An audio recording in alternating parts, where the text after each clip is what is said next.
अस्सलाम वालेकुम। मैं हूं वकास अली और आप देख रहे हैं नया दौर टीवी। नाजीन, वैसे तो वफाकी दारुल हुकूमत हर वक्त कुछ ना कुछ जो है, चाहे मगोइयां या अफवाहें हैं, उनका मरकज रहता है। लेकिन आजकल ये अफवाहें जो है वो दिन ब दिन जोर पकड़ रही हैं। ये जोर क्यों पकड़ रही हैं? इसकी सबसे बड़ी अहम वजह जो है नवंबर की तैनाती है, जिसके हवाले से पूरा साल ही बातें होती रही और अब कुछ ही दिन रह गए हैं इस अहम तैनाती के हवाले से। इसके साथ साथ अर्ली इलेक्शन की भी बात हो रही है। इमरान खान साहब का लॉन्ग मार्च भी है जो कुछ दिन रुकने के बाद कल से दोबारा गुजरात से शुरू हुआ है।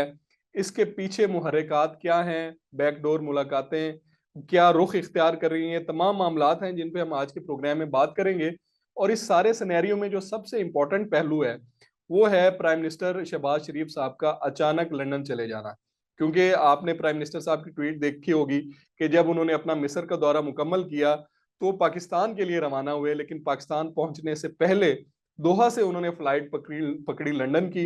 और आज 2 दिन बाद भी वो अभी तक लंदन में हैं। कुछ अहम मुलाकातें हो रही हैं और इस सारी सूरत हाल पे बाकिर सजाद सैयद साहब ने डॉन में एक स्टोरिकल रिपोर्ट की थी जिसमें हर एंगल से इन्होंने बात की थी। तो आज उन्हीं जो है वो उसी पैराए में जो इनकी स्टोरी है उसमें रहते हुए इनसे पूछते हैं कि असल में क्या कहानी पक रही है आर्मी चीफ की तैनाती के हवाले से, अर्ली इलेक्शन के हवाले से और इमरान खान साहब के लॉन्ग मार्च के हवाले से। बाकिर साहब बताइएगा, क्योंकि जो हम इस्लामाबाद में सुन रहे हैं बहुत से लोग ये भी कह रहे हैं कि अर्ली इलेक्शन किसी सूरत में नहीं होने वाले, वो अपने टाइम पे होंगे। हाँ, तैनाती का मामला है जो जेर बहस है और लंदन में भी यही चीज जो है वो बहस जेर बहस आई है। आपकी स्टोरी कुछ और बता रही है, आप इस बारे में जरा बताइएगा। वकास, जिस तरह से आप पूरा ओवरऑल अगर बिग पिक्चर आप देखें तो आप देख आपको नजर आएगा कि जिस तरह से शहबाज शरीफ साहब, आपने खुद भी बताया कि शर्म शेख से निकले थे कतर तक। उन्होंने, बल्कि उनका पाकिस्तान तक सफर था, लेकिन जब निकलते हुए जो उन्होंने ट्वीट किया और जो हमारी इतलात है, जैसे श्री मजारी साहबा ने कल ट्वीट भी किया कि एक प्रेस रिलीज भी तैयार थी उनके पाकिस्तान आमद की, जो वो उनको बीच राह में अपने ट्रेवल का प्रोग्राम चेंज करना पड़ा। तो जो बड़ा सवाल इस वक्त पैदा होता है कि वो क्या चीज थी हम्म। कि जिसने उनका ये सफर का जो पूरा प्रोग्रामिंग है वो हम्म। चेंज करके रख दी और उनको बीच में लंदन का रुख करना पड़ा। उनका बाकी एंटरप्राइज सारे का सारा इस्लामाबाद आ गया, जबकि वो और उनके चंद जो करीबी जो उनके स्टाफ थे, जो पर्सनल स्टाफ था, वो लंदन की तरफ चला गया।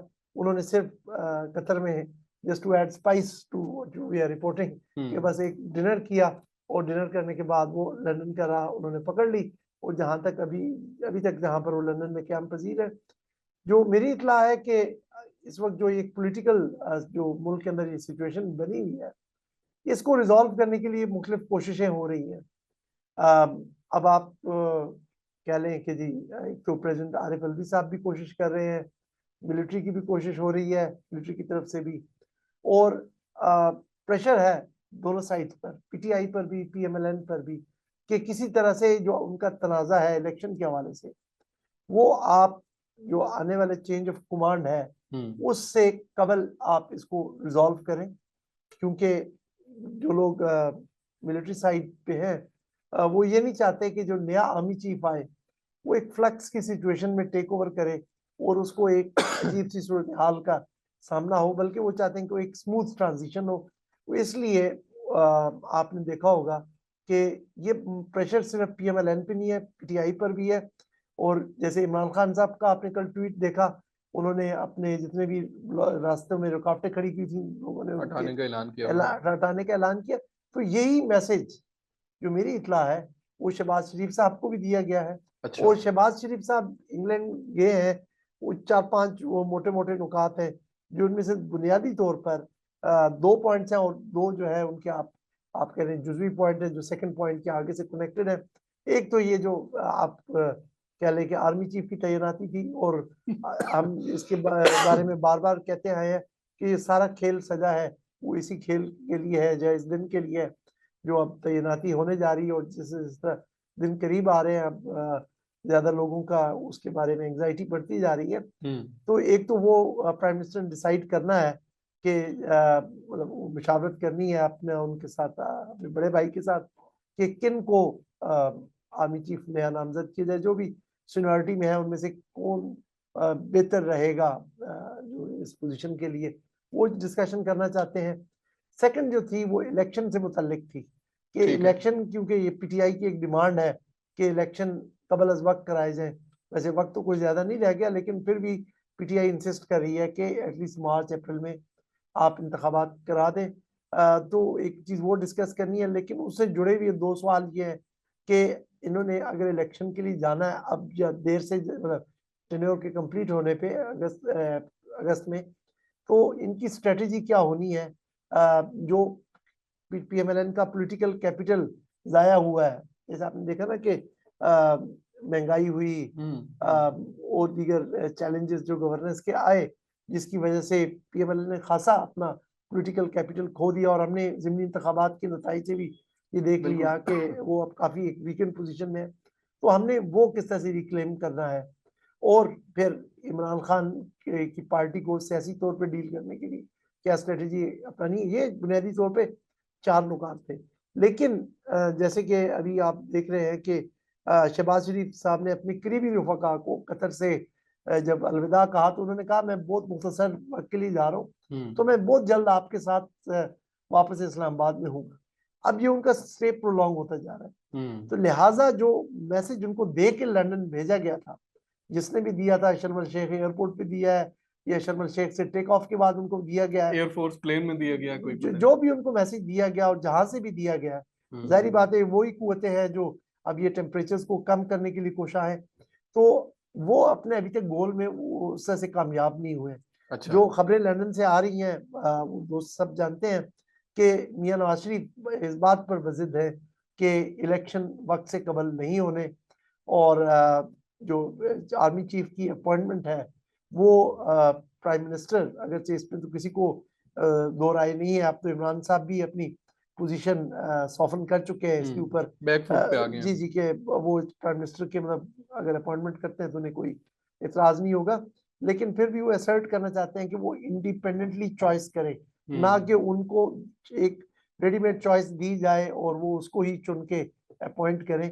तो ये दो नुकते हैं जिस पर मेरे ख्याल में शहबाज शरीफ साहब अपने बड़े भाई को कन्विंस करने के लिए लंदन गए हैं। लेकिन जो सूरत जिस तरह बन रही है उसमें मुझे कोई जैसे कहते हैं मैं ज्यादा ऑप्टिमिस्टिक नहीं हूँ कि कोई वो चीज लेके वापस इस्लामाबाद अभी मतलब आ पाए हैं या आ सकेंगे। अच्छा, बाकिर साहब, आपकी बात से जो मैं पिक कर सका हूँ, शहबाज शरीफ या लंदन में गए हैं या उनको उनको कहीं से यकीनन भेजा गया है जी, हिदायत आई हैं, इसमें भेजा गया है, इसमें हाँ जी, वो इसमें तो अगर कोई वहां पे शक गए नहीं। हैं और ये चीज कनेक्टेड है नए आर्मी चीफ के आने वाले मामले से, कि पॉलिटिकल टर्मोइल की भी आप बात कर रहे हैं कि वो कूल डाउन हो जाए चीजें, ताकि जो भी अपनी अपनी जॉब है हर हर बंदा उस हिसाब से कर सके, तो फिर तो अगर आज 11 नवंबर हो गया है और 29 नवंबर तक ये तैनाती होती है, तो इसका मतलब ये है कि उन हलकों की तरफ से ये कहा गया है कि आपने 29 नवंबर से पहले पहले कोई ना कोई इलेक्शन की डेट देनी है, इंटरिम सेटअप के हवाले से बात करनी है, या अप्रैल या मार्च तक जो है इलेक्शन की तरफ जाना है। तो फिर तो हम उस टाइमलाइन को ज़हन में रख सकते हैं इस हवाले से। जी जी, मुझे तो इस तरह से लगता है जी वकास, मैं आपको कहूँ जी फ्रेंकली के, जिस तरह से इमरान साहब की तरफ से जस्टिस आ रहे हैं ऊपर नीचे, पीएमएलएन की तरफ तो नहीं है, लेकिन ओवरऑल जो एक एनवायरनमेंट बनी हुई है उसकी, उसमें अगरचे उनका लॉन्ग मार्च दोबारा रवाना हो चुका है, वो यकीनन जो भी ये नेगोशिएशंस हो रही है इसमें किसी तरह से प्रेशर अपना कम नहीं करना चाहते, अपर एंड रख के वो बात करना चाहते हैं कि जी मेरा लॉन्ग मार्च रवा है। और वो प्रेशर पॉलिटिकल जी जी, गवर्नमेंट वो पे भी है तो ना, जी पॉलिटिकल गवर्नमेंट हुकूमत में पे है। भी है, जरूरी नहीं है कि लेकिन किसी और हल्के के लेकिन लिए। आप जिससे मैंने आपको कहा वो ट्वीट जो उन्होंने कल रात की कि जहां जहां रुकावटें खड़ी की हटा दे, हमारा लॉन्ग मार्च दोबारा चल पड़ा है। और दूसरी बात यह है कि आज जो मेरी इत्तला है कि आरिफ अलवी साहब जो बिल्कुल पॉइंट मैन है इस पूरे प्रोसेस में, ठीक है, एटलीस्ट पीटीआई की तरफ, ठीक है। तो वो आज फिर इमरान खान साहब से मिलने गए। अच्छा। हाँ, वो जो पिछली दफा इयादत करने गए थे, इयादत तो हम्म। उन्होंने करनी थी, लेकिन साथ साथ वो फौज का पैगाम भी लेके गए थे कि आप ये चीजें करें ताकि सूरत हाल कुछ नॉर्मलाइज हो और आगे की तरफ बढ़ा जाए। मुझे लगता है कि, और ये खान साहब का ये बयान आना जो जो उन्होंने फॉरेन टीवी को चैनल को इंटरव्यू देते हुए कहा कि जी मुझे कोई इतराज नहीं है कि आप अपॉइंटमेंट कर दें, उनको किसी तरह की एश्योरेंसेस दे दी गई है। ठीक है। अब एश्योरेंसेस वो क्या हो सकती हैं ये हम स्पेकुलेट कर सकते हैं। एक तो है जी उनको इतराज था कुछ नामों पर या कि एक अद नाम पर, मतलब कुछ नाम तो नहीं कहते, टू मोर स्पेसिफिक एक अद नाम पे उनको इतराज था। हो सकता है कि उनको एश्योरेंस दे दी गई हो कि जनाब वो जो आपकी कंसर्न्स को मलूज़ खातिर रखा जाएगा अपॉइंटमेंट में। दूसरी बात जिस पे मेरे ख्याल में इमरान साहब थोड़े से अब आपको स्पेसिफाइड नजर आते हैं, वो ये है कि उनको इलेक्शंस की तारीख पे भी है कि बाय दिसंबर कोई इंटरिम सेटअप आ जाएगा। अच्छा। अगरचे लोग मतलब ये चीज मानने को तैयार नहीं है कि जी अर्ली इलेक्शंस हो जाएंगे, जाहिर बात है हर आदमी अपनी राय रखता है, लेकिन कोशिश इस वक्त ये हो रही है कि मार्च अप्रैल के दरमियान या रमजान के बाद ये इलेक्शंस करवा दिए जाए, ताकि अब ये जो एक फ्लक्स की सी सिचुएशन है ये अभी खत्म की जाए और मुल्क आगे बढ़ सके। प्लस जो पार्टीज के दरमियान जो डायलॉग है जो इस वक्त रुका हुआ है, यानी कि एक डायलॉग आपको पता है मिलिट्री के साथ हो रहा है पीटीआई का, और मिलिट्री ने आगे पीएमएलएन को भी एंगेज किया। एक डायलॉग वो मिलिट्री चाह रही है और उन्होंने कोशिश की थी जो आपस में बिठाया था, जो नून और पीटीआई का हो, क्योंकि उसमें दो तीन चीजें डिस्कस होनी है। इलेक्शन डेट अल्टीमेटली अगरचे मिलिट्री फैसिलिटेट करेगी, अल्टीमेटली गवर्नमेंट ने देनी है, ये उनका प्रेरोगेटिव है। एक तो वहां वो होना है, फिर इलेक्शन का कोड ऑफ कंडक्ट होना है, फिर दीगर उमूर है जैसे इलेक्शन के कमीशन के हवाले से कुछ मामला हैं वो इन पार्टीज ने आपस में डिस्कस करने हैं। तो अगर ये रुकावट जो इलेक्शन डेट की रुकावट है ये हटती है तो फिर पीएमएलएन और पीटीआई का डायलॉग आगे बढ़ेगा और जो मामला मुझे लगता है कि बेहतर होंगे। सही है। लेकिन इस वक्त हालात में कुछ मतलब आपने ये नहीं कह सकता कि आपको कि कोई ज्यादा पुरुमीद है या प्रोग्रेस है, प्रोग्रेस आ रही है जी। अच्छा, अगर हम फिर दूसरा पहलू भी डिस्कस कर लें, आखिरी चंद मिनट है हमारे पास। फॉर एग्जांपल एग्रीमेंट नहीं होता अगली इलेक्शन पे, इमरान खान साहब का काफिला गुजरात से रवां दवां है इस्लामाबाद की तरफ, और खान साहब उनको यहाँ पे ज्वाइन कर लेंगे, एक साइड से केपी के लोग भी आ जाएंगे, पंजाब के लोग साथ आ रहे हैं, इस्लामाबाद रावलपिंडी के होंगे, तो यहाँ आके बैठ जाते हैं और धरना दे देते हैं, तो फिर वफाकी हुकूमत के लिए क्या मुश्किलात होंगी? क्या फिर उनको कुछ दिन बाद सरेंडर करना पड़ेगा कि अब इतना हमारे पे प्रेशर बिल्डअप हो गया है? और दूसरे हलकों की तरफ से भी जब एक प्रेशर आया है जो आजकल भी चल रहा है, जिनकी हिदायत पे वो गए हैं, तो उसके साथ अगर प्रेशर मल्टीप्लाई हो जाता है लॉन्ग मार्च वाला भी, तो फिर वो अंडर कंसिडरेशन ला सकते हैं इसको अर्ली इलेक्शन को। वो काफी कॉम्प्लिकेटेड सिचुएशन है, इसमें लोगों के लिए अपॉर्चुनिटीज भी हैं और रिस्क भी हैं।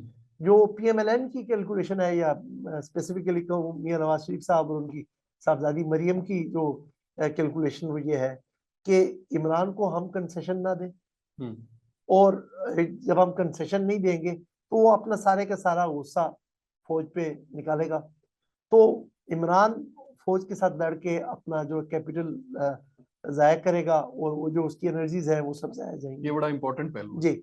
अच्छा, दूसरी तरफ इमरान साहब के लिए भी अब है कि अब वो जब वो यहाँ तशरीफ ले आते हैं या उनका काफिला यहाँ तशरीफ ले आता है, एक तो है कि कितने नंबर्स वो कर लेते हैं, क्योंकि ये अब आपने देख लिया कि काफी अरसे से ये ड्रैग हो गया मसला, जो लॉन्ग मार्च वाला था लोगों में वो उस तरह का प्रेशर सस्टेन करना जरा मुश्किल होता है। अब तो ये शहर से शहर रैलीज वाला ज्यादा सिलसिला रह गया, तो जब वो इस्लामाबाद पहुंचेंगे वो कितने नंबर्स कर लेते हैं, नए आर्मी चीफ जो आते हैं उनका इस पॉलिटिकल सिचुएशन पे क्या होता है, और इमरान साहब जो है वो मेरे ख्याल में इसमें ये देखेंगे चाहेंगे कि जो उनका कॉन्फ्लिक्ट था आर्मी के साथ, जो हम मतलब हम नजर बाजार आर्मी के साथ है, वो चाहेंगे कि इस तरह से फ्रेज हो कि ये उनका जनरल बाजवा के साथ था ना कि इदारे के साथ था, और वो एक उस नए आर्मी चीफ के साथ रिलेशनशिप बिल्डिंग करना चाहते हैं। अब अगर ये वाली लाइन पीटीआई पकड़े तो मेरे ख्याल में ये रिवर्स उनके ऊपर प्रेशर जो गवर्नमेंट पे पड़ेगा। और मुझे लगता है, और मैंने जिस तरह कल का स्टोरी को भी कंक्लूड किया, जो आपने एक और स्टोरी मेंशन की लेकिन जो कल मैंने लिखी थी उसमें ये था कि ये जो इमरान साहब ने एकदम पैंतरा बदला है ना अपना, कि मुझे कोई एतराज नहीं होगा कि प्राइम मिनिस्टर अपॉइंट कर दे। एक तो ये मेरी उसमें क्यास है कि या तो इनको उधर से कहा गया है कि भाई आप जरा थोड़ा रखें, इसको अपॉइंटमेंट होने दें, आपकी जो कंसर्न है वो हम एड्रेस कर देंगे। लेकिन दूसरा ये भी हो सकता है कि वो इसलिए चाह रहे हैं कि मैं आने वाले चीफ के साथ क्यों बिगाड़ूं, उसके साथ रिलेशनिंग डेवलप करूं, क्योंकि अल्टीमेटली मुझे उनके साथ ही काम करना है। और उसी इंटरव्यू में उन्होंने कहा था कि फौज के किरदार को आप सियासत से नफी नहीं कर सकते, और आपको एक उनकी जो पोटेंशियल है या उनकी कैपेसिटी है उसको एक पॉजिटिव तरीके से इस्तेमाल करना है। तो इमरान अब इस वक्त मेरे ख्याल में अपनी जो स्ट्रेटजी है फौज की तरफ उसको रिव्यू करने के बीच में है कि अपनी जो उनकी कन्फ्रंटेशन थी वो आउटगोइंग आर्मी चीफ तक लिमिट करके एक नए रिलेशनशिप का आगाज किया जाए जब आर्मी चीफ आते हैं। लेकिन देखना जो बड़ा सवाल इसमें होगा कि कौन जो है जो ये जो ताज किसके सर अब ये सजता है, तो वो सारी मतलब वहां से ही अब आगे आपकी और ज़ाहिर है इमरान खान साहब भी रियलाइज कर रहे हैं कि अगर मैंने लंबी इनिंग खेलनी है तो ग्राउंड में जो खिलाड़ी खड़े हैं उनको मुझे पूरी तरह से रीड करना पड़ेगा। बहुत शुक्रिया बाकिर सज्जाद साहब प्रोग्राम में ज्वाइन करने के लिए। उम्मीद है आपको आज का प्रोग्राम पसंद आया होगा। अपनी राय से जरूर आगाह कीजिएगा। अगले प्रोग्राम तक के लिए इजाजत दीजिए। अल्लाह हाफिज।